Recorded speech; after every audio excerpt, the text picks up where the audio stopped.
Actually, mga kababayan, kaibigan nga din naman kasi. Actually, mga kababayan, sa mga hindi nakakaalam, si Attorney Melvin Matibag, mga kababayan, is dating DDS po yan. So, alam naman po niya at kilala po niya yung mga yan. Kaya itong mga DDS na to, mga personality ng DDS, hindi yan natatakot. Bakit? Kaibigan niya yan eh. Pero ang sabi, mga kababayan, ni Attorney Melvin Matibag, mga kababayan, ang sabi niya ay, ito ha, mga kababayan. Naku po, ha? Ito, wait lang ha.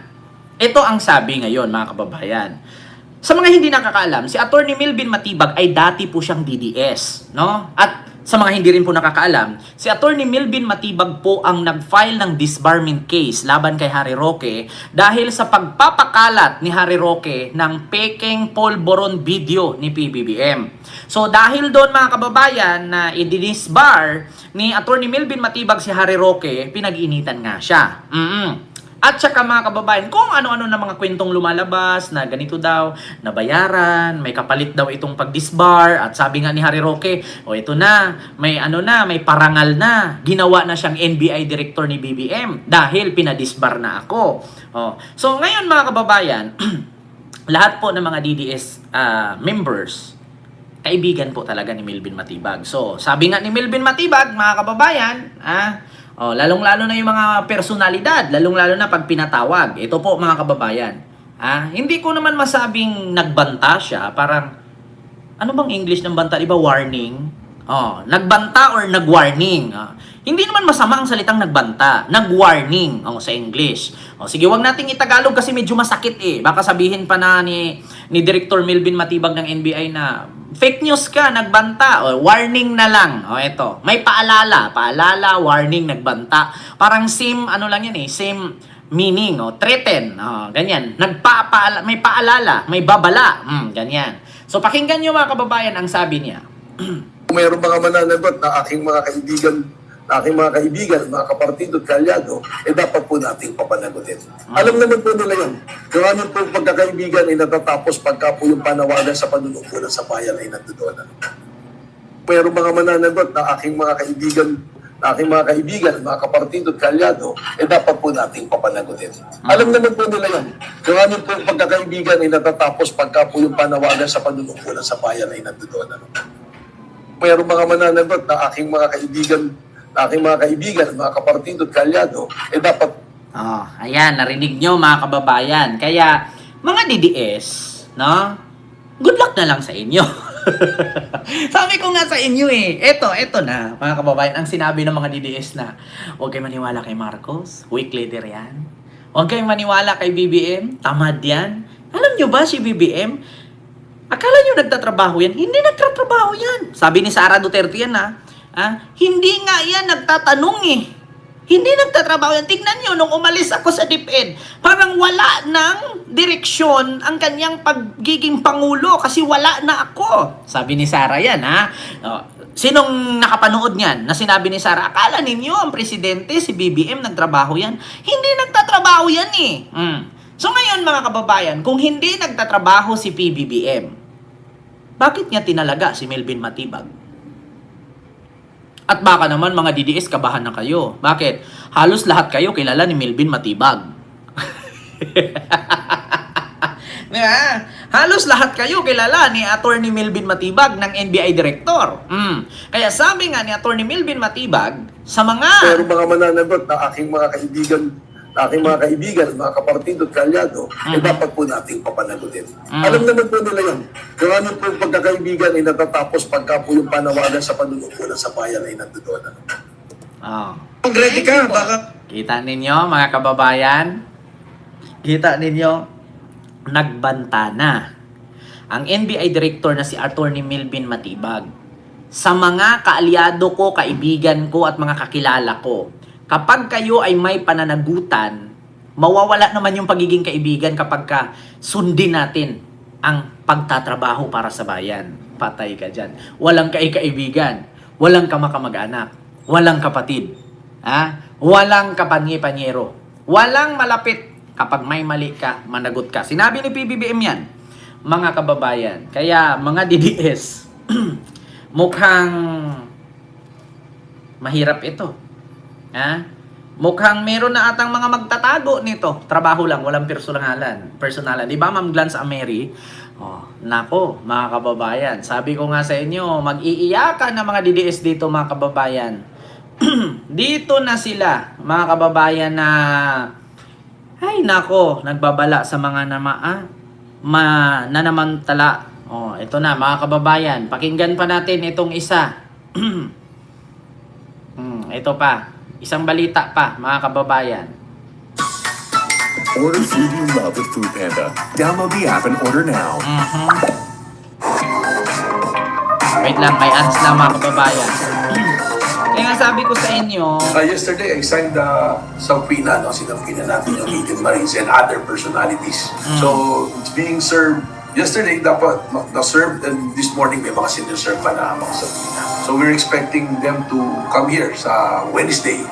Binigyan ng National Bureau of Investigation ng hanggang Miyerkules, March 11, ang 18 nagpakilalang dating miyembro ng Philippine Marines para magpakita. Bahagi ito ng isasagawang investigasyon sa kanilang mga inilahad sa press conference noong February 24. Bukod sa ex-Marines, kasama rin sa padadala ng subpoena ng NBI si Atty. Levy Baligod at dating kongresista na si Mike Defensor. At narinig ko naman sa balita si Atty. Balikod, sinasabi nila na willing nilang harapin kahit anong investigasyon. Ayan na. Kasama rin yata dating congressman, dating congressman Mike Defensor, na kung ano yung magpapatawag, kahit sino magpatawag, handa silang umarap. At kaya nga, dinadala na namin yung mga subpoena para maging opisyal yung investigasyon. Ayon sa NBI, kasama na rin sa kanilang ipinatatawag ang Notary Public na nagnotaryo ng affidavit ng mga dating sundalo. nako, Kailangan dahil na-notice namin Las Piñas yung notaryo and the personality ng notaryo, tinitingnan namin yung mga needs, no, pati social media accounts. So, we find it best na ipatawag din siya. Inatasan ng Office of the Ombudsman ng NBI ng mga siwa sa gagawing investigasyon laban sa mga dating sundalo. Muli ring iginiit ng NBI na mananatili silang evidence-based sa kaso. Well, yung investigation, if you're deputized by the Ombudsman, this is as if you're acting as the Ombudsman. So, parang na rin yung power namin dyan, mag-investigate kami and find it. Magkaroon kami ng findings, kung meron kailangan kasuhan, kung saan dadalhin ng ebidensya, doon natin dadalhin yung kaso. Sa mga naunang pahayag, sinabi ng dating kongresista na malaking karangalan para sa kanya ang makabilang sa kaso ng mga dating sundalo na nagsasabi lamang ng katotohanan sa kanilang nasaksihan na umano'y korupsyon. Dagdag pa ni Defensor na nakahanda siyang tumulong sa mga dating Marines upang mailabas ang katotohanan at huwag anyang maulit ang nangyari kay Orly Gutesa. ayan na naman tayo sa wag maulit ang nangyari kay Orly Gutesa. Mga kababayan, ito lang ha. Sa pahayag ni Mike Defensor, handa siyang tumulong sa 18 Marines. Sana daw wag maulit ang nangyari kay Gutesa. Paano kung maulit na naman ang nangyari kay Gutesa at itong 18, 6 na lang ang pay-present? And the rest nawawala. So, hindi pa rin ba kayo titigil? Di ba? Alam nyo, katulad kay Amy to mga kababayan, katulad kay Amy Marcos, alam nyo yung uunahan na nila yung pangyayari. Magbibigay na sila ng warning, magbibigay sila ng sign, para kapag dumating ang punto, darating ang panahon na pinapresent tapos hindi dumating, at least sinabi na nila. Diba? Kasi mga kababayan, alam na nga nila. Oo. Ito. Itaga ko sa bato. Kapag hindi dumating or kulang itong 18 Marines, ang sasabihin agad nila, hindi po namin sila masisi. Kasi bakit? Hindi naman sila tinulungan ng gobyerno. Yung buhay kasi nila nakasalalay. Yung iba kasi natatakot kaya ayaw nang lumabas. Diyos ko naman, lahat na lang natatakot. 18 kayo. Natatakot pa rin kayo. Hindi nga natakot si Sarang nagbanta sa buhay ng presidente. Kayo pa kaya na nagsasabi kayo ng totoo kuno? 'Di ba? Kung alam niyo sa totoo lang, hindi kayo dapat matakot kung nagsabi kayo ng totoo. Kasi kung kwento-kwento lang 'yan, talagang magtatago kayo. Ganun lang naman mga kababayan, 'di ba? Hindi kayo dapat matakot kung talagang ang mga sinasabi niyo ay totoo. Pero kung magtago kayo at hindi kayo sisipot at marami kayong dahilan, kaya may kasabihan nga tayo, kung may gusto, may paraan. Kung ayaw, maraming dahilan. 'Di ba? Continue. Sinubukan naman ng UNTV News and Rescue na hingi ng panig ni Atty. Levy Baligod, ngunit wala pa itong naging tugon hanggang sa ngayon. Benedict Samson, UNTV News and Rescue. May ads lang ha mga kababayan. Download the Trip.com app. Oo, Ma'am Jimalyn Canillas. Save on your first Di booking. ba? Claim now. Bahagi umano ng destabilization plot ng kampo ng mga Duterte at kaalyado nito ang lumantad na 18 nagpakilalang dating sundalo. Ayon yan kay dating Senador Antonio Trillanes IV. Pero ang Vice-Presidente, itinangging kilala niya ang mga ex-military men. Nakatutok si Von Aquino. Itinanggi. Ipinasabina na ng National Bureau of Investigation ang lumutang na 18 ex-Marines umano kaugnay ng kanilang isiniwalat na paghahatid umano ng mali-maletang pera sa ilang opisyal ng gobyerno. Bukod sa kanila, ipinatatawag rin ang kasama nila sa kanilang press con na si Attorney Levito Baligot at si dating Congressman Mike Defensor na nagsabing tinutulungan niya ang grupo. We are deputized by the ombudsman to investigate. We're investigating and we're following all the leads and all the angles kung ano yung mga pwede nating puntahan na ebidensya. Gusto ring malaman ng NBI kung paano nagkasya ang sinasabing 56 million pesos sa isang maleta na binanggit sa joint affidavit ng 18 dating Marine. O isa pa yan mga kababayan. Isa yan sa mga katanungan. Paano magkasya ang 56 million sa isang maleta na ang maleta nila ay pang hand carry? Maniwala ako na ang maleta ay hanggang bewang kasya ang 56 million. Pero yung maleta mga kababayan, pang hand carry yung maleta nila. Biruin niyo ang 1 million ganito kakapal. 56 ka ganito kasya sa maleta. Eh di sana nag-bulky yung maleta niyan. Yan pa, isa pa yan mga kababayan, paano magkasya. At eto pa mga kababayan, napanood ko si Nico, no, yung vlogger na si Nico, yung mataba, na sabi niya, hindi nyo ba alam na yung 800 billion na pera ay katumbas po yan ng 800,000 tons na kilo. So ngayon mga kababayan, alam nyo ba kung ilang truck yan? Ang bawat truck kumakarga ng 10 tons. 10 tonelada ang bawat truck. So sa 10 toneladang truck, sa 10 tonelada na bigat ng pera, isang truck yun, 10-wheelers. So, i-times natin sa 800,000 tons. 800,000 tons.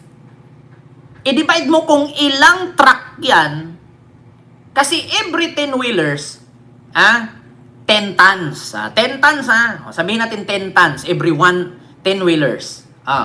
So, i-divide mo yung 10 sa 800,000. Kung ilang 10-wheelers yan, ang i-deliver nila. I-divide mo ilang 10 tons sa 800,000. Putang ina, ang daming truck nun, mga kababayan. Ang daming truck nun. 10 tons per truck. 800,000 yan eh.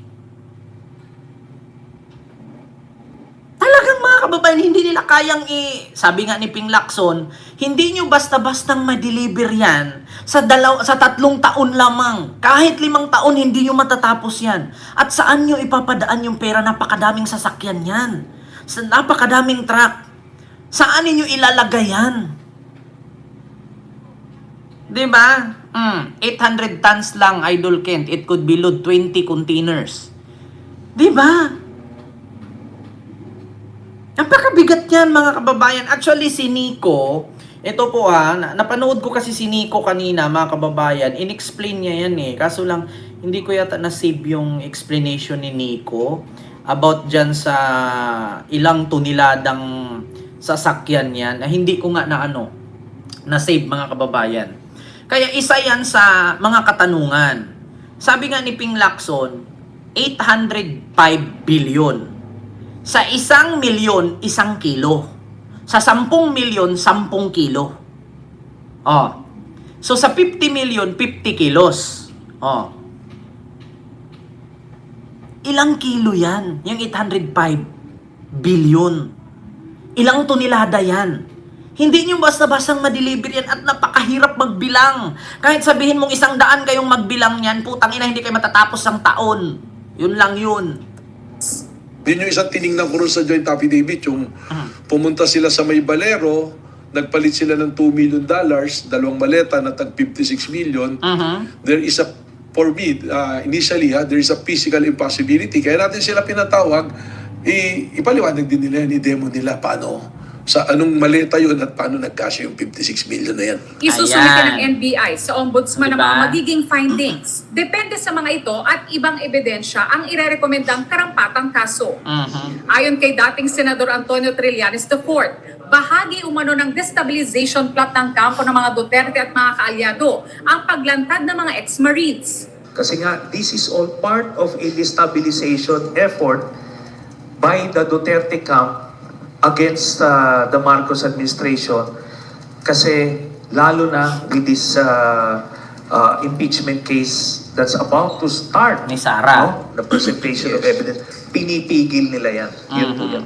Kasama si Trillanes sa mga pangalang nabanggit ng mga ex-Marines. Pero dati na niyang itinanggi ang alegasyon. Dagdag niya, Actually mga kababayan na, ito, sa 1 billion po, kulang-kulang 5 kilo. Kung papel, alam ko 1 kilo ang 1 million eh. Pero ngayon kasi mga kababayan, polymer na po kasi, mabigat. Mabigat na po kasi ang 1 million kung polymer. Mabigat yun. Actually meron ako dito eh. Joke lang. ang daw sa mga plano ay galitin ng publiko, bagaman kinapusaan niya ito sa military component. Base sa aking pagpupulong sa mga contacts ko sa military, ang issue sila unang-una, si Sara ang makikinabang.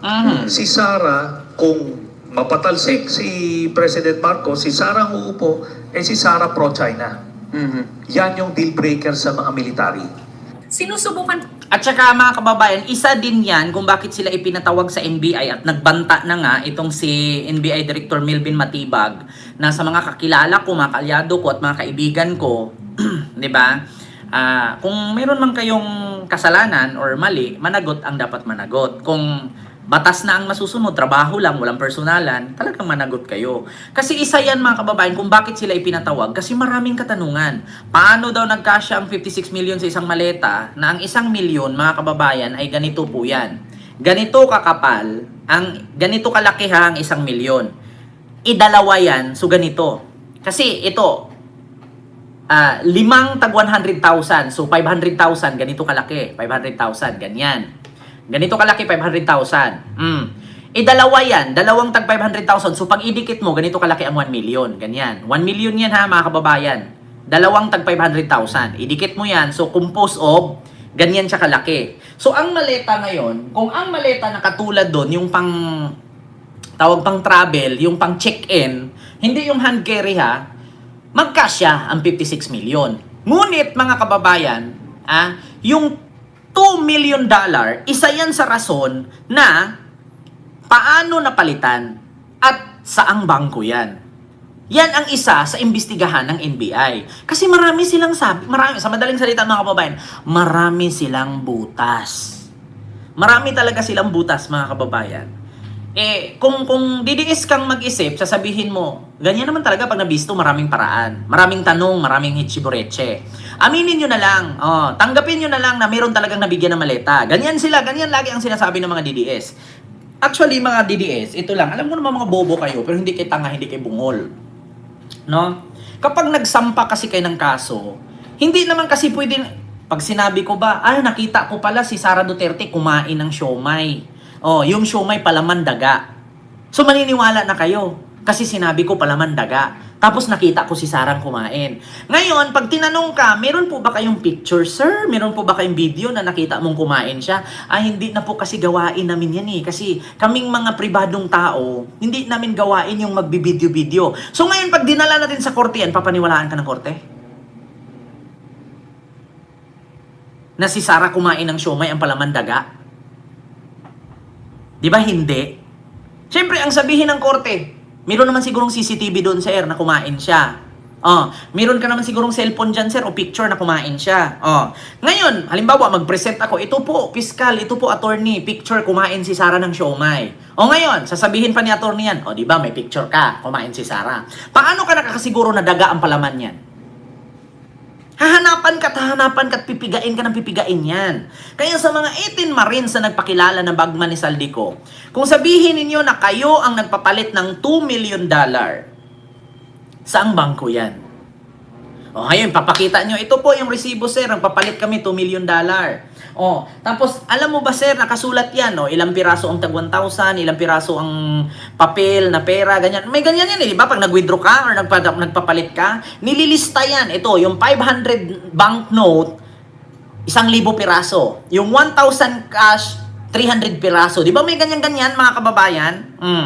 Nakalagay yan doon kung ilang piraso ang bawat pera. 50 pesos, 100, 500, 1,200. Nakalista yan kung ilang piraso yung tag 200, tag 500. Oh. So ngayon, pag ilabas nila na ganun at nagtugma, sasabihin agad, anong rights mo magpapalit dito? Kasi bawat bangko may rule ang bangko. Hindi basta-basta ang bangko magpapalit ng dolyar na ganyan kalaki kung hindi ka business tycoon or wala kang hawak na pinakamalaking negosyo na kailangan mo ng perang ganyan. Mahirap, mga kababayan. May tax pa yan. May tax yan. Diyos ko. Tapos, mga kababayan, hindi agad-agad maibigay yan sa mga Marines na nagpapalit ng dolyar kasi may schedule yan. Wala naman tayong ganyan na $2 million agad sa isang bangko. Anong bangko yan? Saang bangko kayo ngayon magpapalit na magbigay ng $2 million? Mahirap yan, mga kababayan. Mag-withdraw ka nga lang 5 milyon, may schedule ka pa eh. Yung dollar pa? Diba? Dollar pa? Continue, mga kababayan. Kaya sabi nga ni Attorney Melvin Matibag ng NBI Director, nagbanta siya sa mga kaibigan niya, mga kaalyado niya, na kung meron kayong mali, no, meron kayong problema, managot kayo. Dapat managot. Di ba? Pa naming hinga ng pahayag si Vice President Sara Duterte at kanyang kampo. Pero sa kanyang online program na nakapost sa kanyang Facebook page, sinabi niyang hindi niya kilala ang dating sundalo. Hindi ko kilala to ha. Walang makakapagsabi dyan sa kanila na kinausap ko sila o nakita ko sila o kinita ko sila. Kahit man yung... Talagang walang magsasabi niyan, Sara. Sino ba naman tanga na sasabihin nakausap mo sila? Siyempre, binibriefing mo na yan. Alam niyo, sa totoo lang yung mga paliwanag ni Sara, ginawa niyang bobo ang mga tao. Didiis lang ang mauto mo, Sara. Kami hindi.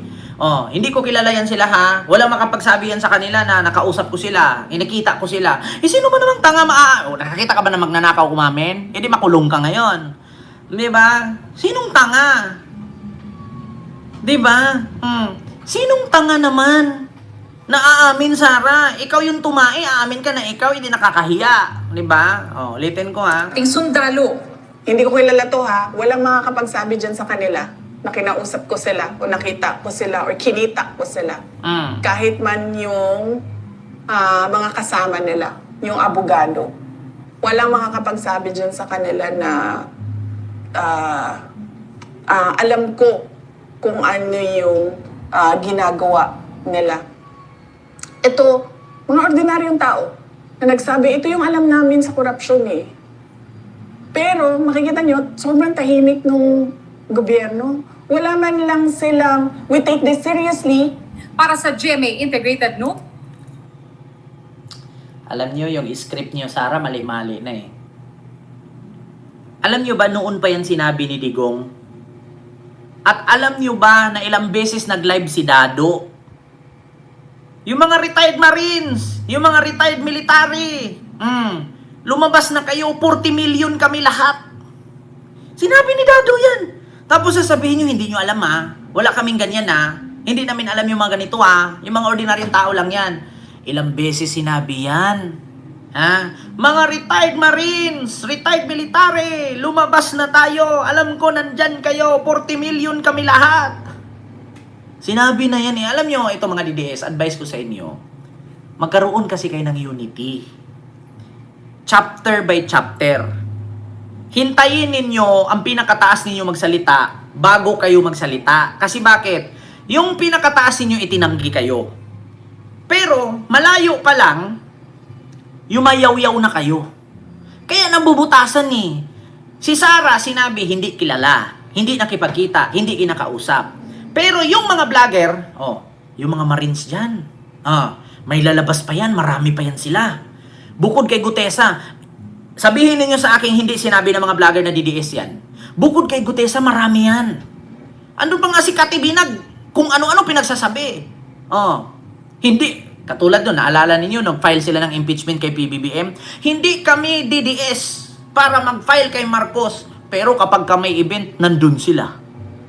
Hindi kami mga DDS. Di ba nagalit sila nung tinawag na, Sir, mga DDS po ba kayo? Yung nandoon si Mike Defensor, nandoon si Chabet, nandoon si Katibinag, si Respicio. Di ba nandun sila nung nag-file sila ng impeachment ni PBBM? Sir, mga DDS po ba kayo? Hindi kami DDS. Walang ganyan. Hindi mga pangit yung mga ganyang katanungan eh. Tapos magugulat ka pag may event, nandun sila sa stage. Kapag mayroong rally patungkol kay Marcos, andun sila isa-isang nagsasalita. Parang si Malutik ya, DDS ka po ba, Mamalo? Hindi ako DDS. Sino pa yung isang tinanong na DDS po ba kayo? Hindi kami DDS. Si Kiko Barsaga, hindi kami DDS. Mayroong nagsabi sa akin na DDS daw ako. Alam niyo, puro tanggi. Binagsakan na kayo ng kabubuhan, tatanggi pa rin kayo. Diba? Hindi kami mga DDS. Wala kaming ganyan. Parang si Guanzon, DDS ka po ba, ma'am? Hindi kami DDS. Hindi ako DDS. Walang ganyan. Walang DDS. Aray mo, Guanzon. Alam ko naman hindi ka pa ulyanin, pero ba't nagpapaulyan-ulyanin ka na? Diba? Puro tangge. Bon Aquino nakatutok 24 oras. Diba? Kita nyo mga kababayan. Kaya mahirap maniwala sa mga ganyang pahayag. Diba? Puro tangge. Nahuhuli na kayo, hindi kayo DDS, pero pag may event, ito lang. Tatanungin ko kayo, hindi kayo DDS. Pero anong ginawa nyo sa headquarters ng DDS sa Santa Mesa? Di ba? Hindi kayo DDS. Pero pag nag-meeting sa headquarters sa Santa Mesa ng DDS headquarters, nandun kayo. So kung hindi kayo DDS, ano kayo? Visitors? Di ba?